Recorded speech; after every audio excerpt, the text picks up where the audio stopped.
welcome to the Nikon D5200 channel. We're going to have a quick video today on battery grips. Battery grips are quite useful, particularly for a camera of this type. And there are three main reasons for that. The first one is that obviously a battery grip has two batteries in it rather than the one battery that goes into the battery socket normally. And so obviously that gives you the opportunity to run more or less twice as long.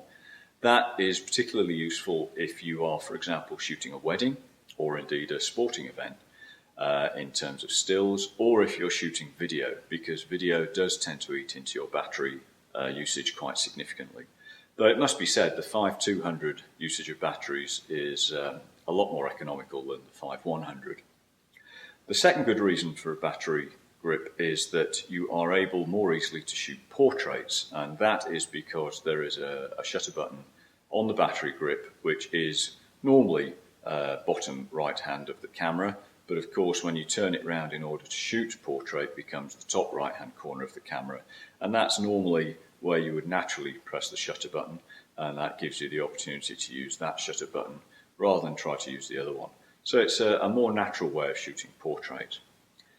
And finally, a good reason for a camera of this size is that battery grip just gives the camera a bit more bulk. Not only in terms of size, so that you can grip it more easily, but also in terms of weight. And it has been said that with cameras of this size, a battery grip can in fact make the camera more stable because it balances the lens, if it's a big lens in front of it, and it just makes the camera a bit more steady and stable as you use it. So there are three pretty good reasons there for using a battery grip.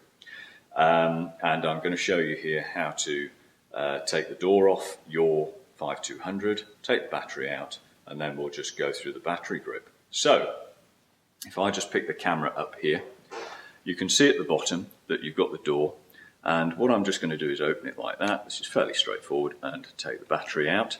The battery you don't need in there simply because the battery grip will go in there. Now this door is quite tough, quite solid, and there's always a reluctance to get forceful with it because obviously it's a new toy and you don't want to break it.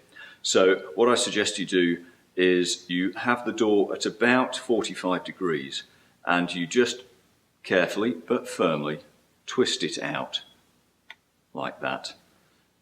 The less force the better, frankly.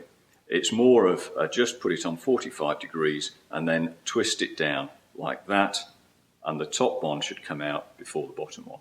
And if you do it like that, then it's fairly easy to replace and put back in later should you wish to. Now, if I can just put that down and show you the battery grip.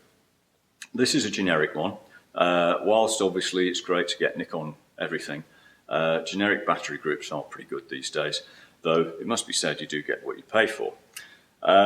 If you have a look at it, you can see that this obviously is the battery section which goes into the grip area for the camera, and you'll also see here that there's a dinky little slot that you can put your door into, and that way you don't lose your door. If you go around the back, you can see, if I move my hand, that that's where the batteries go, and obviously the grip would be in that position should you be taking the picture. This here actually just moves the screw that normally would fix your camera onto a plate for a tripod, and that's what actually attaches the battery grip to the camera. So that's the battery grip. This is the camera, and we're now going to put the two together, but we're just going to move the lens out a little bit so you can see more. Okay, so here we are, we've got the camera and we have the battery grip. It's fairly straightforward at this point. I must say the most difficult bit is in fact getting the door off. But you put the grip in like this, slide it in. As you can see, we've got this here, and you just slide that on like that. As you saw there, the camera recognised that there was a battery being loaded. And there it is, it's in. Now, the one issue that we've not dealt with is, as you can see here, as we were talking about the extra shutter button for portrait, what normally happens now is that you attach via a link here into, getting my fingers in the way, aren't I? Into here, we think, a short lead which connects the camera electronically, and that enables you to use this shutter button. We would gladly show you how that works, but we've lost the lead.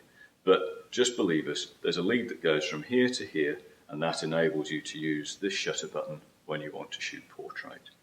Beyond that, that's it. As you can see, it does give the camera a bit more bulk. You need to be a bit more careful now when you've got a lens on it that you lean it forward.